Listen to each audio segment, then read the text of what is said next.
President Donald Trump has promised enhanced military support to Nigeria. The pledge was made during a phone call with President Muhammadu Buhari. The US president also spoke to South African President Jacob Zuma about trade and security. From New York, here's William Denselow.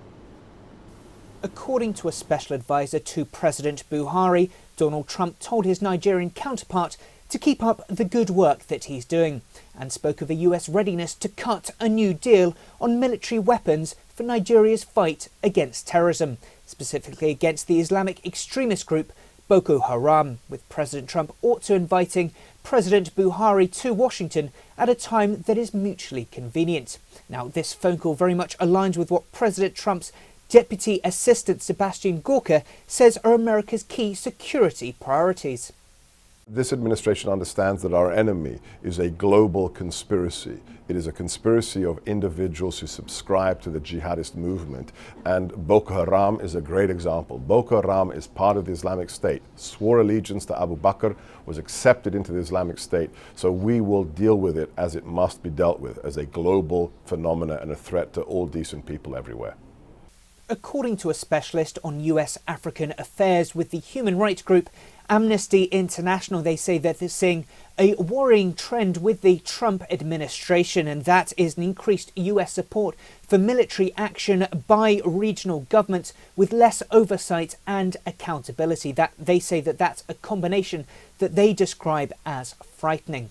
Now, Donald Trump has spoken with his South African counterpart Jacob Zuma, and according to Zuma's office, the two men reaffirmed their commitment to strengthening what they see as already strong bilateral relations between the two nations. They also focused on strong trade relations and US investment in South Africa, with the two also agreeing to work together on what they see as a quest for peace and stability on the African continent. William Denselow, CGTN, New York. Well, let's take a look at the potential future, a closer look rather, at the future of US-Africa ties. Of course, we're still joined by Liling Tan, standing by for us in New York. And joining the conversation is Angela Coppola, live in Johannesburg. Liling, of course, until now, a lot of African leaders have adopted a wait-and-see approach when it comes to US President Donald Trump. But how would you now define the engagement of the American president with African leaders, given the choice of whom he decided to engage with on the phone so far? That's right. Now, in a matter of one day, he spoke with two of the most prominent leaders in Africa, but that doesn't really say much about, doesn't really give us that much of a clue about where the Trump administration's Africa policy may be heading towards. Now, the engagement so far with Africa has been quite limited, and a wait-and-see approach among African leaders have been the only option in the absence of any details about the Trump administration's Africa policy. But in these conversations, the content in these conversations kind of shed a little bit of light. Now, a lot of the focus was on security, as we just heard from William Denselow. We saw that Donald Trump had spoken with President Buhari about the growing threat from Boko Haram, and with President Zuma of South Africa, there were discussions about peace and stability on the continent. Now, there was also talk about trade relations with South Africa, and the South African statement said that there are about 600 American companies operating in the country. So we can expect that the Trump engagement with Africa can move forward with a lot more focus on security than previous administrations, and especially where there are significant American interests. Well, let's, of course, bring you in here now, Angelo. As Liling said, a lot of the focus with Nigeria was on security issues. Turning to the specifics around South Africa, what more do we know about the contents of that conversation between Trump and President Zuma? Well, Lindy, we've had absolutely no more information. That's according to the official statement that was released by President Zuma's office, and if it's to be believed. We haven't seen any statement from the Trump side of the pond either, which, according to an analyst I spoke to, may suggest and point to the importance or lack thereof that the US president places on Africa. So we're going to have to wait and see when and if we see a full transcript of what happened between Zuma and Trump.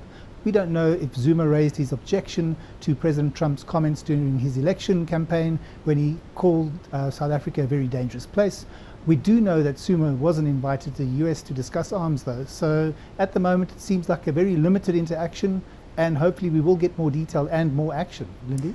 And of course, Liling, on that note, limited information at this stage. It seems it's not particularly clear exactly what direction relations will take and what Africa should expect from Donald Trump's administration. Well, certainly, yes, very limited, very little information about the direction. But going by the reading from the last 2 years, from Donald Trump's campaigning to his election and since his inauguration, we've seen very little mention of Africa. And when it was mentioned, it was in not very positive context. To begin with, there was a threat from Donald Trump to withdraw funding to international organizations, a move that many experts and observers were concerned about because it would hit hard at peacekeeping efforts and at international aid programs. And much of this will, of course, affect Africa. And also we saw that 3 of the 7 countries under Donald Trump's controversial migrant ban are from Africa. So a lot of this was in a negative light.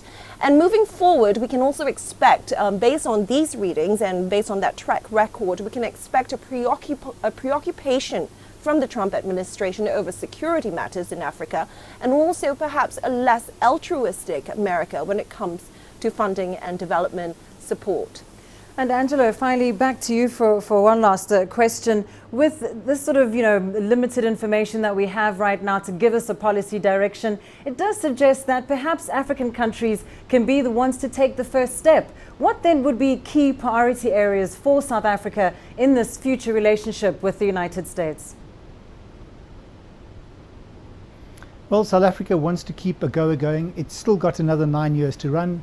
It's pretty secure in that it's an act and it can't, in theory, be touched by President Trump, but he's been known to act quite freely.